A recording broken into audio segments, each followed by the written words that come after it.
Problem 32. The graphs of the derivatives of the functions f, g, and h are shown above. Which of the functions f, g, or h have no relative extrema on the open interval a is less than x is less than b? Okay, so we're looking for extreme values on this interval from a up to b of the original function.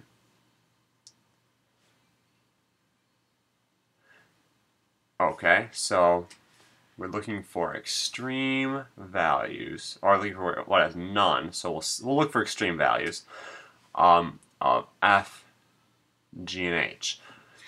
And what we should know, these are the graphs of the derivatives. It's important to note we're not looking at the actual functions, we're looking at the derivatives here. And so if I have a derivative, I know that I get a relative minimum,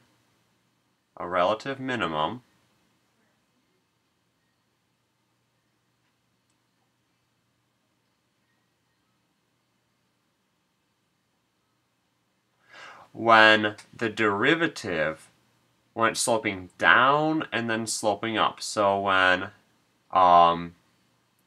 the derivative, let me just do f prime, when f prime of x goes from negative to positive. So going down, then going up, and we'll hit a relative minimum if it's continuous.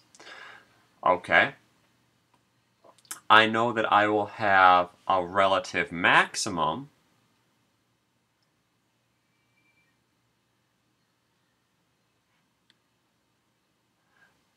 when I have the opposite. So when f prime of x is positive and then negative.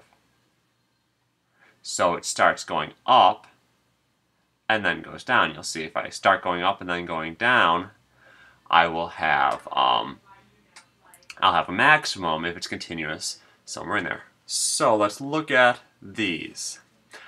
I see a few extreme values of the derivative, but right here I have the 0, so it's a critical point, but notice this is greater than 0 everywhere on this interval, which means, except I'll put greater than or equal to 0. It never changes signs, so f has no relative extreme value.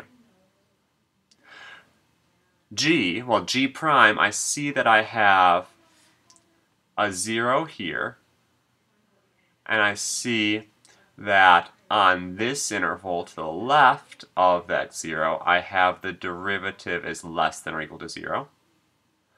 And on this interval greater than my 0, I have that the derivative is greater than or equal to 0. So derivative less than 0, derivative greater than 0, the original function must be sloping down, then sloping up, sloping down, then sloping up. I should have a minimum at that point of my original graph. So G has a relative extreme. H, I have two zeros here, one there and one there. On this interval from a to that first 0, my derivative is less than or equal to 0. And over here I can see my derivative is less than or equal to 0 as well. And in this in-between space, between the two, my derivative is positive, greater than or equal to 0. So I can see that it's sloping down before this 0 after a, and up afterwards, so I will get a minimum here. And it is sloping up to the left of this 0 and then down afterwards, positive derivative, negative derivative, so I will get a relative maximum here, which means that h has to have two extreme values, so h in the case, so f is the only one. My answer is C.